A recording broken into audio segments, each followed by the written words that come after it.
What's up, guys? This is Dane from Backcountry Access. I'm going to quickly walk you through how to get your new 2.0 pack set up. The new 2.0 system utilizes a little bit smaller canister. It's because the whole system itself is a bit more efficient. Overall, it's 20% lighter and 30% smaller than our 1.0 system. The 2.0 system still utilizes compressed air, which is the same as the 1.0 system. So you're going to be very familiar with this setup if you've already used our 1.0 system in the past. We still have our fill port on the side here, the trigger mechanism, and our air connection. Still is a mechanical trigger, so it's the same setup as the 1.0 system, but with the system now being contained just inside this airbag compartment here, the setup is a little bit different. So let's walk you through that. Alright, so the first step is to get into the airbag compartment. It's a good idea to open up the pack itself, that way you're able to lay the flap of the airbag compartment completely on its side. So undo your compression straps, open up the inside of the bag. Once you open it up, you'll notice there is a zipper that goes along this airbag compartment here. The idea behind this is to allow you to take the cylinder, which sits right there, in and out of the airbag compartment without having to repack your airbag. It's a good idea to open it all up and get that cylinder installed properly, and make sure you understand how to repack the airbag if you do in fact need to do that in the middle of a trip or at the beginning of the season. Right here you'll see we have the rip zipper. This is the best way to get into the airbag compartment. From there you can just pull open that zipper. If you disconnect the two sides of the zippers from each other, then this sits nice and open for you to work. We'll fold out our airbag.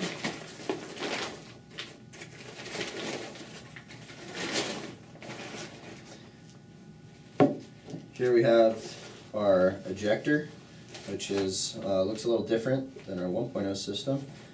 We still have the connection piece, which is kind of held by this nice hang tag there.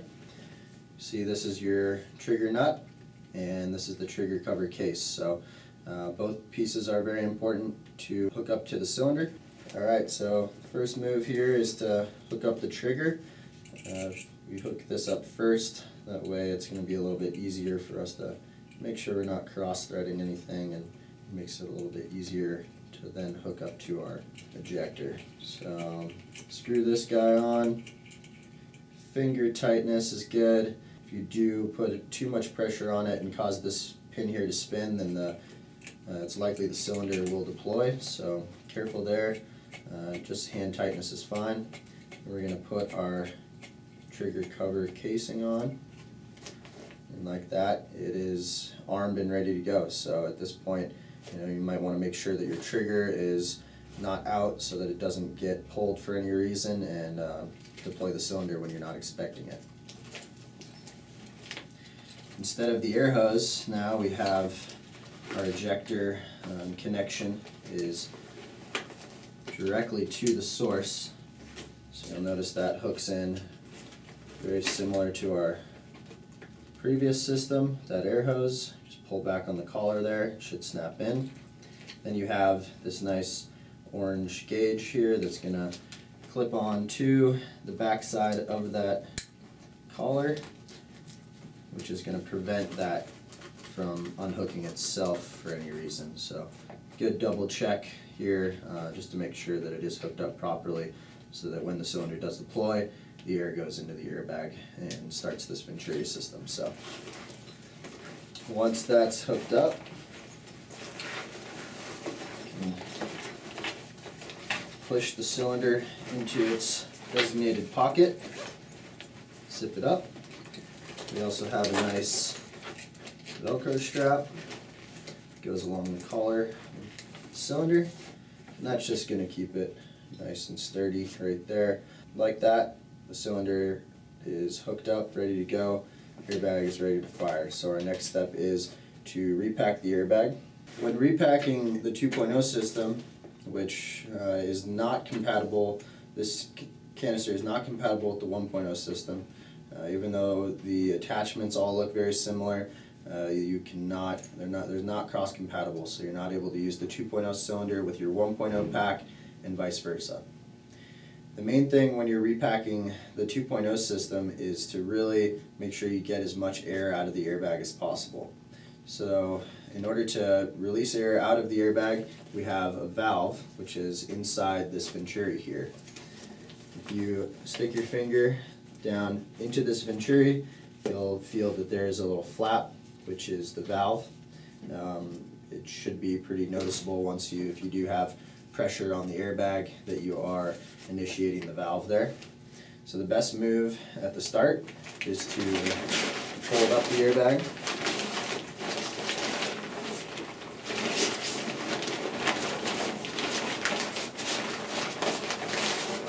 I like to roll it pretty tight,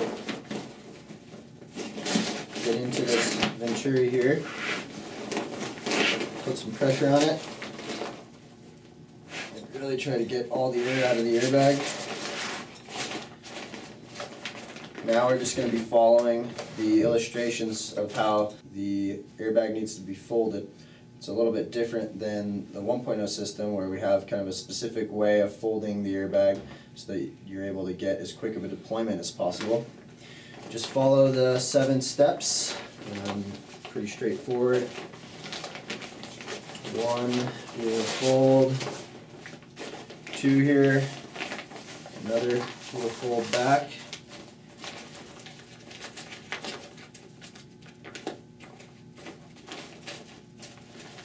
3, small little corner fold. 4th step is to fold over the other side here. 5th part, small fold back. And then this is where it gets a little tricky. If you've done it correctly, the 6th step, the 2 sides should line up. I'm showing you that that's a good spot to fold it over. So I'll fold it all the way over the bag. And then the 7th step is to fold it back. It's ready to get stuffed inside the pack. I'll just kind of lay my arm over it to keep it nice and secure. Maybe put my body on top of it just to really get as much air out of it as possible. Now I'm going to fold this system back and just kind of tuck it all in.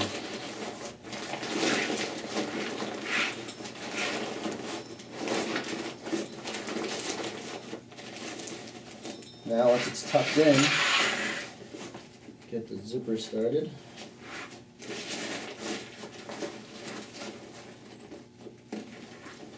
Now I'm just zipping up the pack. Let's get past that rip zipper point. It's a good idea to throw Velcro on there. And then I'm just kind of stuffing the sides and the edges in a little bit. The fold is still there, so it's not something that I'm really messing with too much here, but just to kind of get the pack, not put too much pressure on either side of the zipper. Plug it in. And it should pretty easily zip up. If sometimes it gets caught on the airbag flap there, kind of like it did right there, but just take your time. No need to be super forceful with this.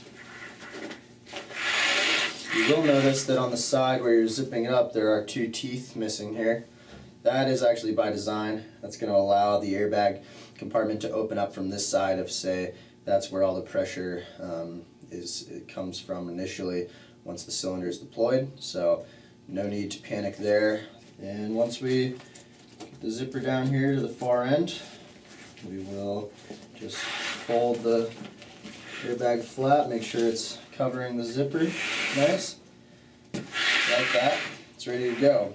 One nice thing about the 2.0 system, with it, the whole airbag system being kind of centralized in this compartment here, we no longer have any hoses or anything else sitting inside the main compartment of the pack. I'm able to still look inside, check the pressure of my cylinder. One thing you're always going to want to be sure of is always closing this zipper compartment to the airbag. That way we're able to make sure that the airbag is going to come out of the top and not out of the bottom. You have a nice little piece of Velcro there, kind of help keep your zipper from moving at all while you're out in the field using the pack.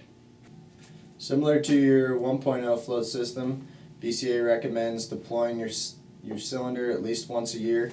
It's a good way to test that the inner workings of the bag are still working correctly. It's a good way to get new fresh O-rings in your cylinder, and just that you understand and are familiar with how your pack works, so that in the event that you do need to get your cylinder refilled or repack your airbag in the field, you can do that and make it happen quickly.